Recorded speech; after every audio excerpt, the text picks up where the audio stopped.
Alright, so let's talk about 1-bit and 2-bit characters. So we have two spatial characters. So the first character can be represented by 1-bit 0, and the second character can be represented by 2-bit 10 or 11, right? So how do you actually solve it? So this question is really tricky, and it could be dumb, but it doesn't matter. So you don't have to, you can ignore the last character. This is because the last character can be 1 or can be 0, right? So in this case, this character can actually represent 10 and 11, right? So I don't have to worry about like is this character 1 or 0, right? This is not a case I have to worry about. So a case I have to worry about is I have to starting from the second last, and then I traverse the entire array from back to front, and then I have to check if this is 1. If that is 1, then basically I just increment the my counter.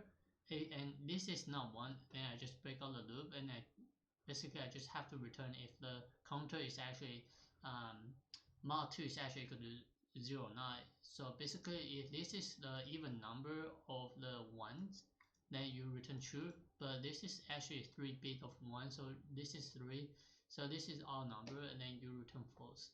So this is too much talking, so let me just code it. So int once is actually equal to 0, and then I traverse the entire array from back to the front.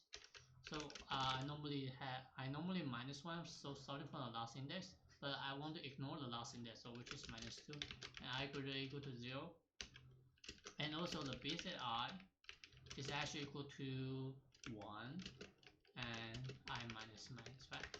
So if that is true, I increment my counter for 1, so at the end I'll just have to return if 1 mod 2 is actually equal to 0, which is going to be even number. So so in this case it break out the loop right away, because the base I is not equal to 1, and then definitely the 1 is actually equal to 0, so 0 mod 2 is actually equal to 0, so you don't have to come to the first bit of 1. And I don't know the exact the idea behind, but this is the way to solve it. So I only know the last bit. It doesn't matter because it could be 0, it could be 1, and the rest of it should be like just based on the counter, right? So this will be the solution. Let me run it. So if you want to know the math logic behind it, you can basically okay, this is the typo. So using a for loop, right? So yes, here we go. So let me run it. Alright, so let's talk about time and space complexity. For time, this is going to be O of n. For the space is constant, and this will be the solution. And I will see you next time. Bye.